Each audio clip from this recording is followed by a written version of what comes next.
Hi, welcome Jennifer Arnspiger. And today my very, very special guest who also share passion of dancing. And I'm really looking forward to have this chat with you. Hi, welcome. Hello, thank you for having me. Great. So a little short introduction. So Jennifer, she's the founder of Highly Sensitive Healing, which we're going to talk about, which I find it fascinating. And she's a dancer, author, and healer, and she specializes in helping people to heal and create a sensuous living, a life that it's probably after some trauma or difficult time, which, something I really care about, and I think we definitely need today. So first of Mm. all, welcome. And I definitely want to jump in to ask you about your dancing and your creative life, because Jennifer writes, you write novels, fictional novels, but then you're hmm also a professional dancer and teacher. So first of all, I love to hear a little bit more about your dance background and how you got into writing. Okay, well, they actually even those two things are sort of co-joined in my life, which is why I feel compelled to try to co-join them in my business, I think. When I was about 17, I was writing for my school paper because I was kind of born writing. So much of the awareness of things like we're deeply creative or we're very sensitive, that comes later in life. We always know what we love, right? We come into the world knowing Mm, what we love, and writing was always my first thing. wow. And so I was writing for my school paper, and I got assigned to review a little Australian sleeper movie called Strictly Ballroom, which I know that you know Oh, about, right? yes, of course, Because one we've of the talked most about famous this. Australian movie. Right, but no one in Arizona had ever heard of ballroom dancing. This was about 1992, maybe whatever year it came out, 92 or 93, and I completely fell in love with it. And I know that we've talked about this, and I just remember thinking, I want to do that Mm. because it looked so magical and so outside of what normal life looks like It, and it feels actually like. is And very so, tough kind of life if you really dive yourself into the life they're describing. It's all there is, isn't it? Everything is about the yes, dance. So you kind yes, of that's so true. you don't you don't wear the dress, but the dress where you kind of think that you have to like Yeah, devote your life to making the costume, to practice, to go to all the performance. It's crazy, but it is. yeah. Yeah, but there's so much aesthetic beauty to it. And I think that was the first time in my life that I really realized how important beauty was, like how healing and how calming, sparkles and rhinestones and the beautiful music and the feeling of moving and all of that. Um, and the ballrooms, and I mean even the work was beautiful. Yeah. And so I started teaching before I even graduated high school because I fell in love with it completely. And um, and then I did exactly what you said. I lived and breathed it for about almost 10 years before I needed to take a break and try to examine normal life, outside of a ballroom world. And I did that for a little while, but it never really left me. It's kind of been in my blood ever since. Amazing. And so have you been continually writing on the side? Because, Yeah. what I find quite fascinating is that, like, I have a little dance background, not as much and deeply involved as you were. So that's how I met my husband. We were doing Latin dance. Really? Yeah. So Oh, that's so great. that was the adult adventure. But when I was younger, obviously at high school and primary and all that, because my mother used to be a dance teacher, and that's how she met my dad. So they were Wow. the Chinese Cultural Revolution time, and they were performers, and that's how they, different groups joined together, and how they met. Yeah. So performance and dancing is always in my family, and Mm. so it's kind of in it. And that's why when I saw your background, I was like, wow, that's really interesting. I definitely want to talk to Jennifer, because I find people who are into dancing, not everyone, but some of us actually have a different creative side where with all the body movement, we actually also need to channel our intellectual creativity. So when I realized you're also a fiction writer, I said, wow, she's kind of like similar to what I think I'm a little bit like, that I need to have both. Yeah. So you Yes. said you've been writing on the side. So how's that working? Because you mentioned early on, and I think it's like most of us, that if we're passionate about writing and dancing, it's not just our private life. That's part of our work. And work and life and hobby, they kind of like mix together. So Yeah. tell us about your writing on the side while you were dancing. Well, my writing has stayed with me my entire life, whether it's journaling. I went to school, I got my bachelor's degree in English, focusing on creative writing, and then I went to school for my master's and started working on a novel. So I have lots of training, and the thing that or education around the art of writing and the lifestyle of being a writer. And the thing that I love the most about it is, like you say, it really does. Something like dancing, we feel so much and we can even express so much, but there's something about picking up a pen and either telling a story or just writing your thoughts on a page that really just allows you to hear yourself or express the truth in a way that you couldn't just sit down in front of someone and tell them a story. There's a safety to the page to me. You can be honest there. You don't have to worry about anyone else's opinions. And if you go back and you reread what you've written, you can often you can kind of see yourself in a whole new light. That's the whole idea behind narrative therapy, is it helps us to heal because we can reframe our stories. And so the ebook that I've written is a collection of 3 short stories, and it's called Pretty Piece of Flesh. And it's been written kind of over the course of my life, pretty much since I was in high school and started dancing and being more active about these things. And what's interesting about looking at it now is that there's so many elements of the body and the stories that our bodies have to tell as we go through our lives in it. And that's really where my interest is, how we collect experiences and they affect our bodies, and then how our body feels affects our experiences. And there's this really beautiful synergy, but dancing and writing helps me to be mindful of both sides. So, the quiet side and the more expressive. I love what you just said. And it felt like the dancing, the movement, basically the awareness of your body and our movement really give you some form of inspiration to, put into your books. And so tell me a little bit more about that 3 short story. Are they like independent? And I know it's fiction, but what kind of stories are they? Okay. Well, they are fiction, and it's about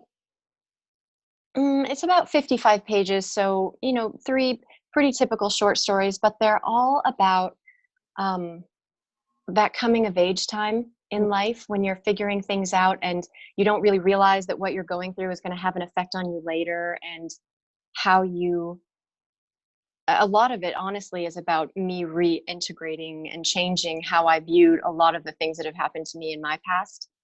But it's about the beauty of intimate relationships with other people, and not just physically intimate, but like when you get close to people, and the way that relationships can change us, and we change in relationships. But when we're young, it so often feels like a roller coaster. And so this is 3 different stories of young women who are having coming of age experiences.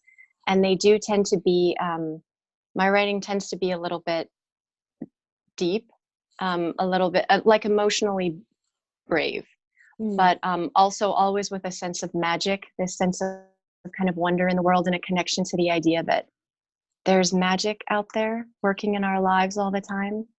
And sometimes we lose it, and then sometimes we really find it through relationships. So it looks at that a little. And I think that's why sometimes we need to read new books. We need to pick up a new form of exercise, or be more aware of our body, because we need to be reminded. We often forget.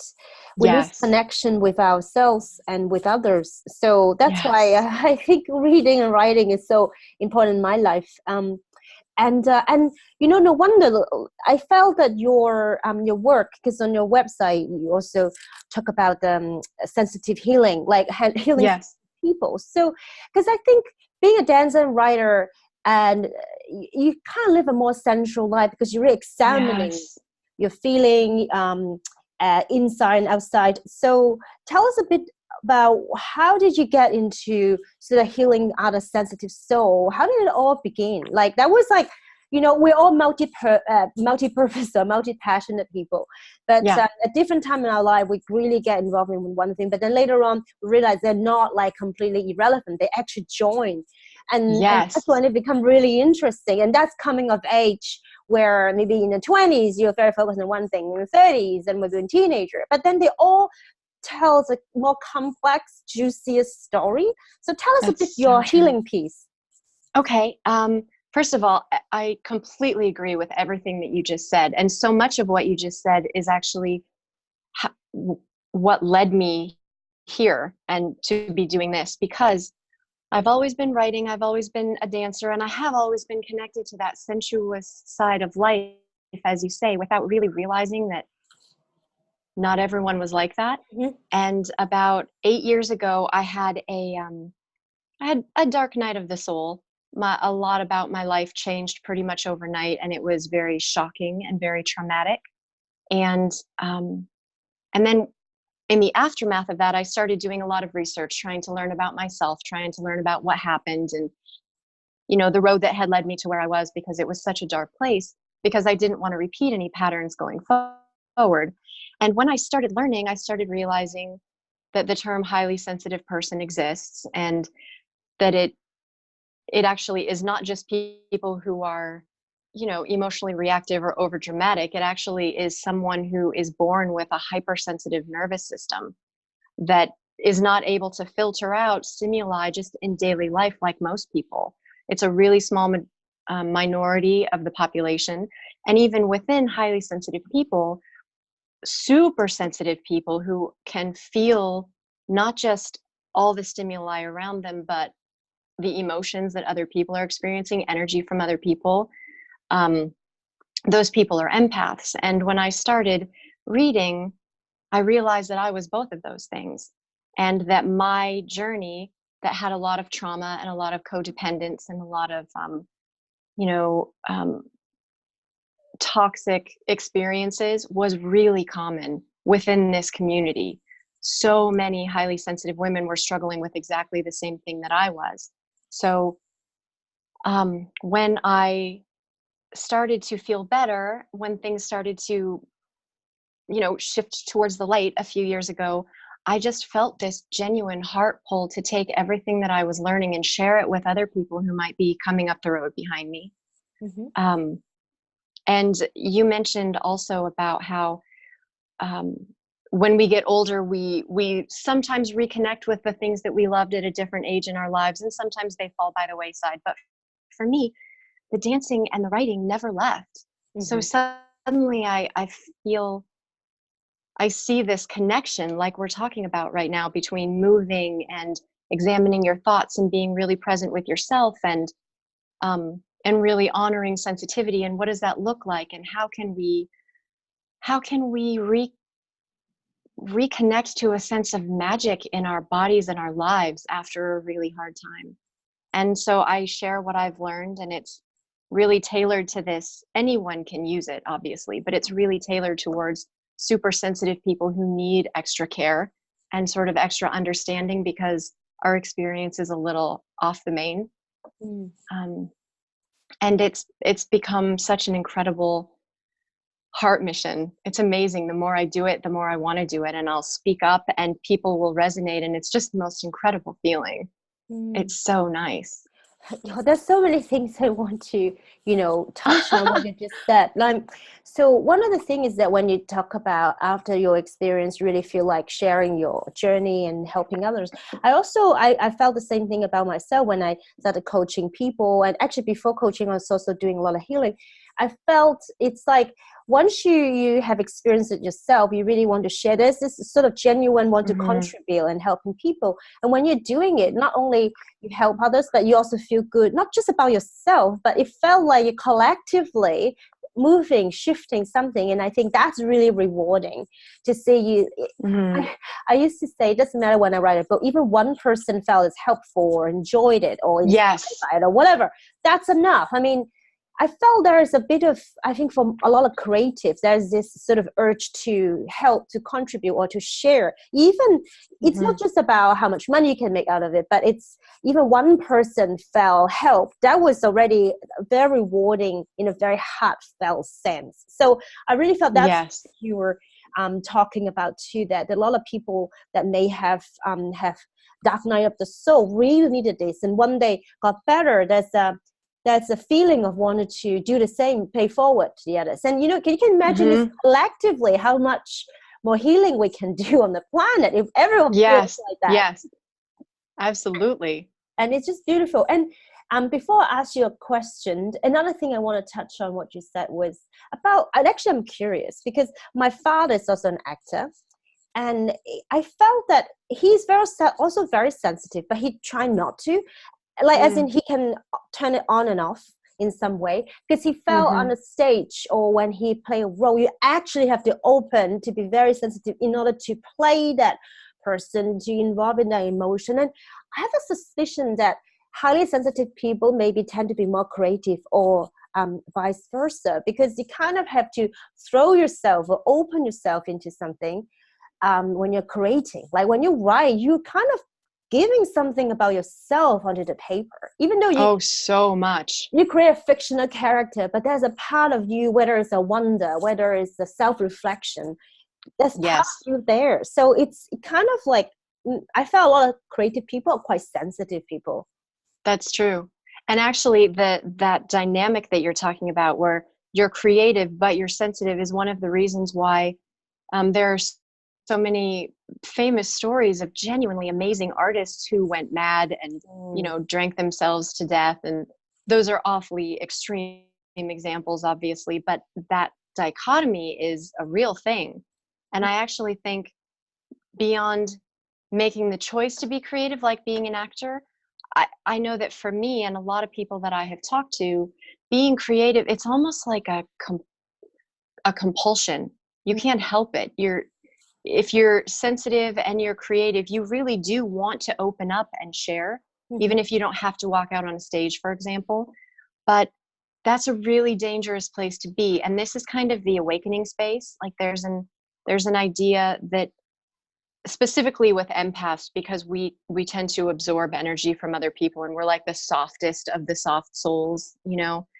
But it's true for any kind of sensitive person. We tend to we're so open so naturally that we have to learn how to protect ourselves selectively, how to stay open but also keep our energy and our hearts and our, you know, protected for the right people. Because the toxic relationship dynamics and narcissistic relationships and sociopathic relationships, those are all staggeringly with sensitive people. It's an amazing statistic, and I don't actually have a number, but the majority of people who find themselves in those toxic relationship dynamics, at least one of them is highly sensitive, because we don't generally learn how to protect our energy and to keep ourselves shielded, not closed off, just shielded. And usually we don't realize that that's a lesson we need to learn until after our trauma, when we start examining and sifting through the rubble. And then when that happens, it can be a really just soul demoralizing experience to see what has been going on. And that is why I think that creative acts like dancing or returning to writing or just being able to experience a sense of fullness and beauty in life is so important, because we really do lose a lot of that in our awakening process. You know, when you're recovering, you just feel so stripped and barren a lot of the time. And it's fantastic that, you know, I guess when you talk about a few years ago when you were facing a tough time, and that's exactly when you talk about maybe some actors and writer may kind of tip and then, you know, sort of pivot into the other side where it's a lot of drinking or, you know, downward spiral. But then someone like you and also a lot of others realize that I'm hitting bottom. You know, do I stay there or even go further, or do I pick up something else, other tools to help myself? So I felt there's often a distinction and often, some people they could be helped, or they could really have changed if they just somehow open and listen to somebody, or someone happened to be talking to them on the right day Yeah. and time, because you really can Yes. pivot to either side, because often what happens is either become a healer or writer and write books to help others, or you kind of get worse, right? So, Yeah. and I really have seen both side and both type of people, and that's why I found it very interesting to talk to you about, especially when you work in that field helping other sensitive people. So how does it often look like? Do people come to you and open up, and then you explain to them, you realize what's really going on, that they're being very sensitive, maybe they're not very aware of their feelings and all the things we discuss, and then you tell them that, you introduce them to different sort of healing modalities? Or how does it work when someone is highly sensitive and going through these things come to you? Well, it usually starts with, I run kind of like a microblog on Instagram, and around this, it's at Highly Sensitive Healing. And I basically just kind of talk about a lot of these experiences, or I write about a lot of these experiences. And there's just an amazing amount of people who resonate. And so I just initially put the information out there, media posts, and then from there, it's kind of a question of where the client is on the spectrum. Like if they are, because the other aspect, as if I need another one, the other aspect of my particular services is when we have highly sensitive bodies and we experience trauma. And this is not relegated only to sensitive people, but we feel it more. When we experience trauma, we very often get sick. There's a huge correlation between autoimmunity or mystery illnesses and being extremely sensitive and having a trauma that goes unacknowledged, or that's unexpressed, or that's just really, really difficult. And so the other service that I offer is this amazing healing modality called OnDemand, which is basically, it's frequency medicine. And if you're in physical pain, if a client is in physical pain, obviously there's only so much dancing or writing it out that you can do, because you're in a really tough spot. And it's super common certainly for sensitive people, to have the kind of pain that no doctor can diagnose. That whole movement behind medical medium and mystery illness, that's all at the heart of it. It's really about viruses that most people's immune systems are strong enough to keep down. But when you're really sensitive and you're fried from all the stimuli all the time, viruses can reactivate, and they're like quiet, hidden things that cause all kinds of problems that get diagnosed as other things. And this therapy that I do, OnDemand, is based on your own pulse biofeedback. So we can literally ask your body where the trauma is, where the inflammation is, where the trauma memory is even in your body, and find it and clear it. And that eventually, depending on what state you're in, will bring your body back into a place of balance where it can heal itself and you can actually physically feel better.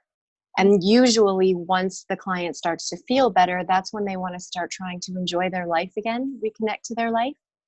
And then that's when I offer services to help them discover, like through Desire Map, how they want to feel now, because so much changes when you're going through those kinds of big things, that it's helpful to have someone on the other side to say, okay, I see your journey. I know that this has been hard to articulate and really difficult, but how about now? Where would you like to go now? And how would you like to feel now? And if it's really about seeking empowerment, because you've danced before, you know how empowering that can feel in your body. It's really not about a partner. It's just being able to feel yourself move and get strong and feel beauty, those kinds of things. Then we would go towards more movement and dancing.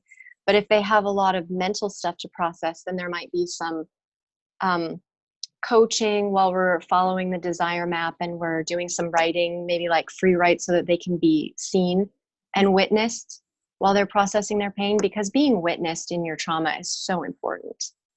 And a lot of people don't get that. So between those two things, we try to just determine what it is that they need the most and want the most, and tailor my services that way. Wonderful. Because it kind of like remind me, you know how when you catch a cold and feel sick for a week, and then when you finally come out of it, that's how you describe that. Okay, now yes, things are shifting and you're feeling better. So how do you want to feel? What do you want to go from now on? That's like such a, yes, it's like the early spring morning kind of feeling that, okay, now everything is absolutely. possible. We're starting fresh again. So where do you want to be?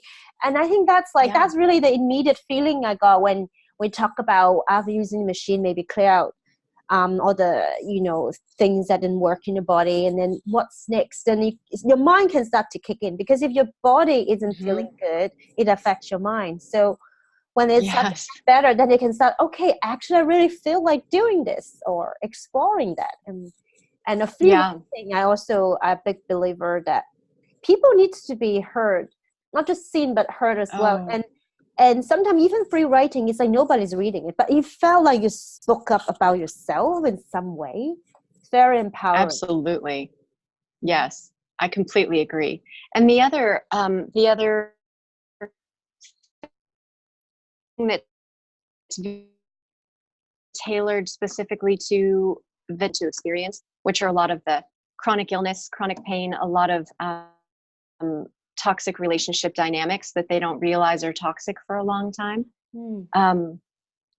And when you are having that spring morning experience, a lot of times you've been in the dark for a very long time, because a lot of these are really intense.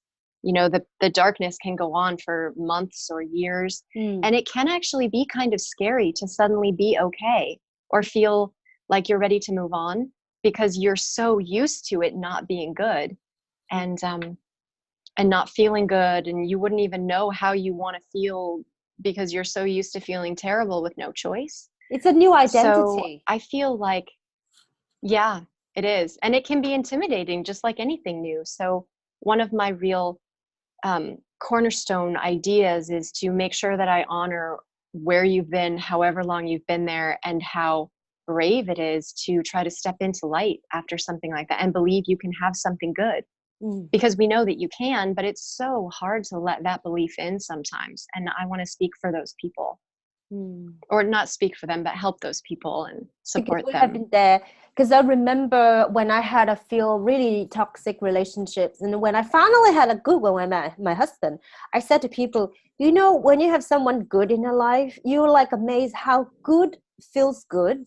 Like, as in, you're so used to making excuse and justifying it or sugarcoating things. And then when you have something good, like, oh my God, good is really good. Good is just good. There's no, but, like, you know, there's none of that. And it's so different. And then when you're in a good relationship, when your body feels good, when it's actually in that state, you really know when something is good, because it just feels so different. When we're used to something way more toxic, and there's no more like hiding or not try to emphasize that, you know, something that may be a red flag for somebody, but no, but there's other reasons for it, you know. We make and it makes you more empowered, doesn't it? Because now you know how good it feels to feel good, and so you don't tolerate those red flags. And bad apple is not just feeling a bad good. apple. It's not like too mature apple, you know. Bad apple is just that bad apple. Yes, absolutely. So, and I want to ask you this, because I think it would be helpful for others. So what about when people actually don't know they are considered like highly sensitive people? Because I believe there may be certain lifestyle or tips that you might have for them. But then what if they don't even know they are? So can you tell us a bit like, well, if you tend to feel this and this and this, or when this and this happen, you tend to be highly sensitive, and what could be some good tips for them in terms of caring for themselves? Okay. So if you feel super stressed and just overwhelmed all the time, whether life is fine or good, just having a normal day, and it seems like everyone around you is okay and doesn't notice half the stuff that you notice, you're probably highly sensitive. And if you try to explain and no one understands what you're saying, no, you don't feel like anyone can relate to you, you're probably highly sensitive. And in terms of being an empath, if you commonly experience feeling weird around certain people in a way that you can't explain, like you can just feel that they don't want to be with you, or that they don't like you, or that they like you too much, and nobody around you seems to notice that, but you can't ignore it, that's a gigantic sign that you're an empath. And you can tell, one of our kind of hallmark characteristics is this idea of we mirror other people. So if you are the first person to put your own needs on the back burner and help someone because you can tell that they're in pain, or that they need to be seen, or you can just tell, then you're probably an empath. And we are almost always the person who helps everybody else and nobody thinks to help us. That's how it feels. That's not necessarily, malice from everybody around us. It's just that we are always putting other people first because it's so natural to us, and we don't want to hurt anybody, but we don't feel often like we get that same regard from most of the people around us, even the people we know love us. That's kind of that's what makes our journey different, our just hyper awareness of everything and the need to be able to do something with that when it's in our body. And a lot of times just those kinds of feelings, usually that's enough. I know for me, when I was having my awakening, it was those kinds of things where it was never really okay for me to have a problem because it didn't seem like a problem to anyone else. Those are very super sensitive. We're almost always introverts, which means that if you're in a crowd, you're completely exhausted, and you'll probably get somatic experiences like a headache, or you feel nauseous, or you feel really heavy and tired. One of the reasons that movement is I think has such beautiful potential for sensitive people is that we do tend to manifest somatically. So like if we're overwhelmed by being in a crowd, or lots of loud music, or the consistent little noises like a refrigerator running or a ticking ceiling fan, those things can make us insane. So because they are actually inflaming our nervous systems, and we couldn't calm down if we wanted to. So we get tired, we sleep all the time, we tend to get sick, or we get headaches or something, and that's actually energy that's kind of like stagnant and crowding our body. So movement of any kind just really helps to clear that out. It's kind of a great maintenance idea in that way for us, because we'll be like this our entire lives. We'll never be able to get away from it. But some things that you can do, the most important thing really is just to be aware. If you're listening to this, or you Google highly sensitive people and you see some of the traits, if a bell rings, you don't have to be able to really justify it. And it's really not as woo as it sounds, these terms. They're just normal people who have really highly attenuated nervous systems. So if you feel in your body something that says, that's me, or that feels like something I can relate to, then you should trust that. That is almost always the first step in this journey, and realizing that you are sensitive, and then how to take care of yourself becomes so much easier, just because you know that you're not different and you're not broken. You're just sensitive. You need a lot of time alone, because then you're not faced with anyone else's energy but yours, and it's so much easier to just attend to your own needs. I know I was watching just a bit of your last interview with Jennifer Jeffries, and I know you work with essential oils too, and so oils are an amazing resource for us, because they go right to our limbic brain, which is the trauma response part, the part that manages all of the stress and the hard feelings. And when it gets too triggered, it sends us into fight or flight. So essential oils can go straight to our limbic brain and get past trying to think our way out of it or talk ourselves out of something, to give us instant calm and or happiness, or lift a depressive state, or all kinds of things. So aromatherapy is great also, just for a daily wellness resource. And then journaling, for exactly the reasons that you said earlier, because no one is witnessing it, but you're witnessing it actually. And that can be very validating for people who never feel seen. Love it. Yeah.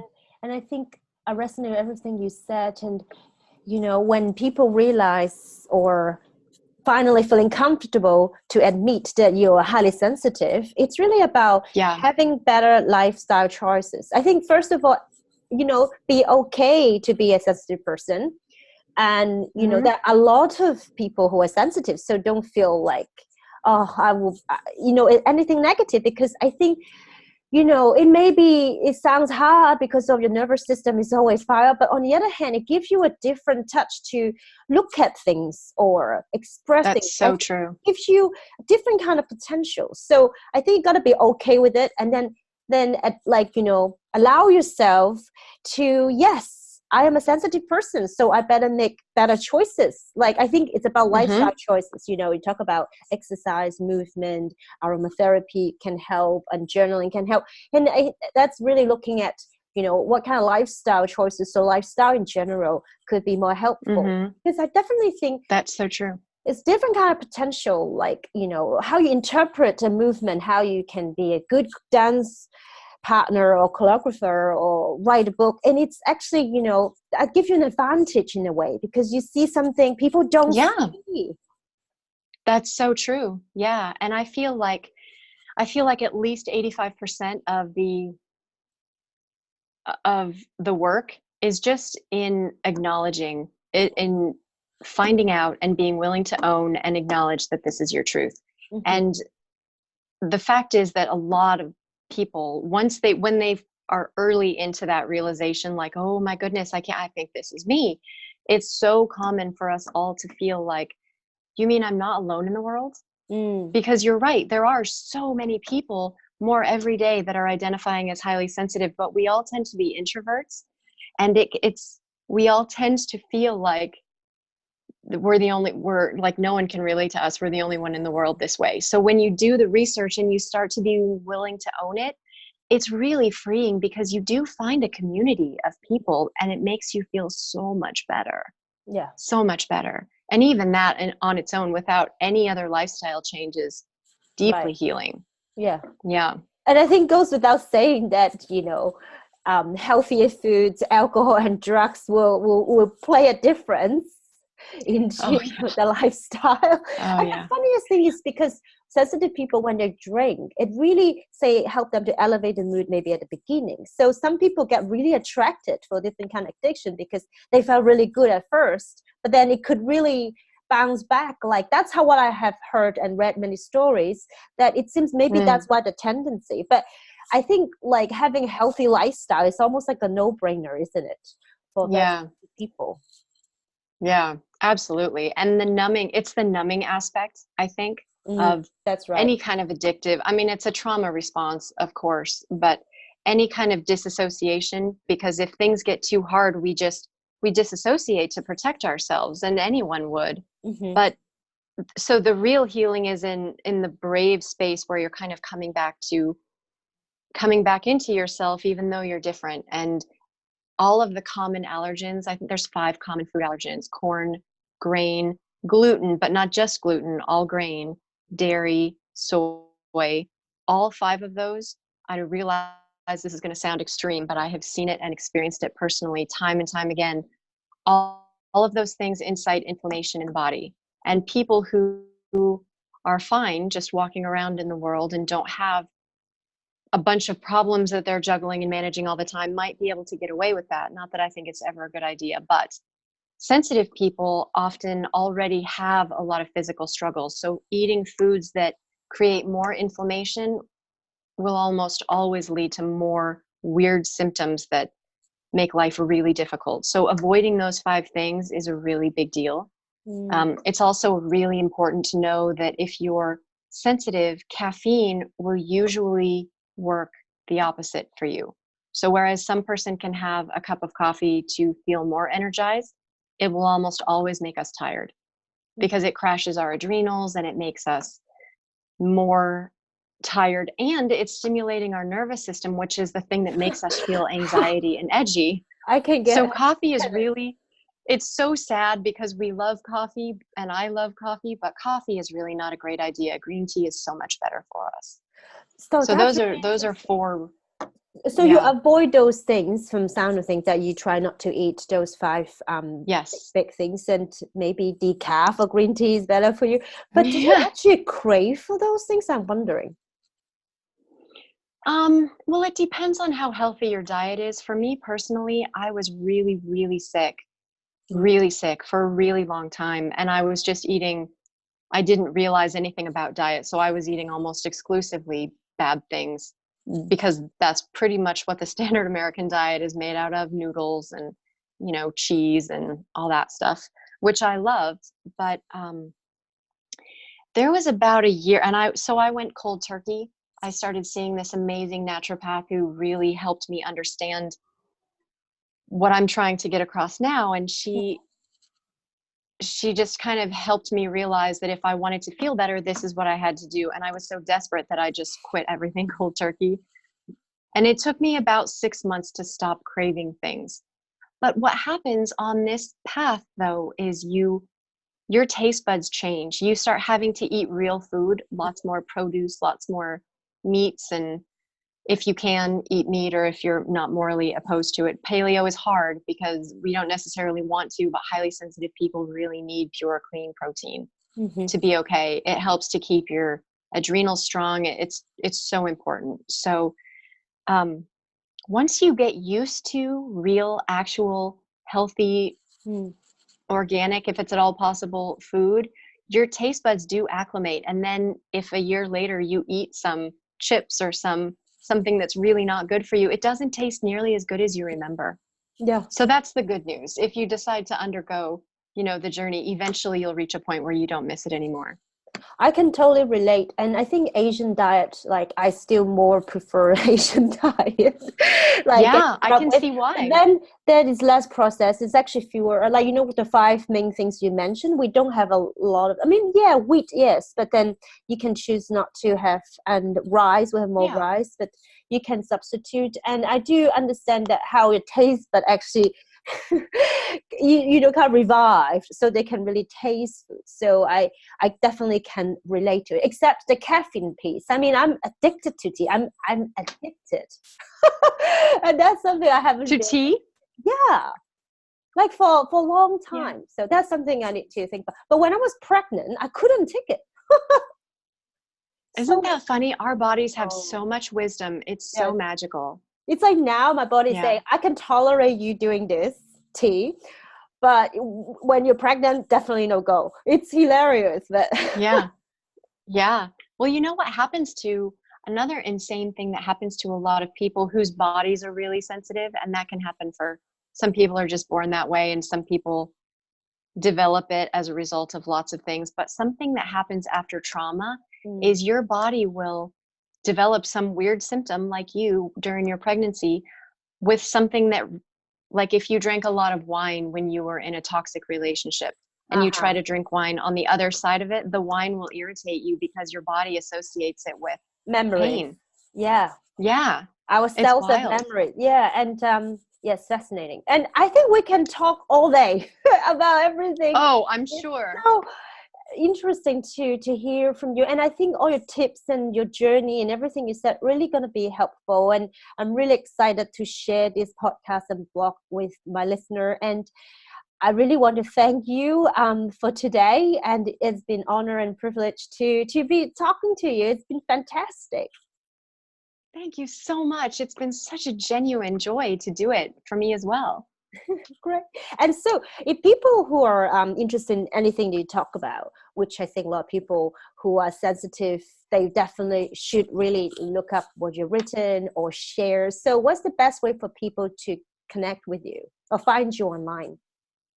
The best way to find me online for a lot of the written information is to check out my microblog on Instagram, and my account is @HighlySensitiveHealing. I also have a Facebook account that's Highly Sensitive Healing. You can find a lot of the same information, but on Facebook, I talk a little bit more also about the energy healing modality and give you more information if you're local and you're interested in that. Also, my website, www.highlysensitivehealing.com, has a lot of the same information and more resources if you'd like to reach out. Great. Fantastic. And I will put the links below on the blog and also in the podcast and the detail page, you will see all the links. So, you know, if you are listening to this, you want to connect with Jennifer, it's really not that hard. That's a lot of ways. So, yeah. Thank you so Thank much for you so today. much. This was so nice. Thank you.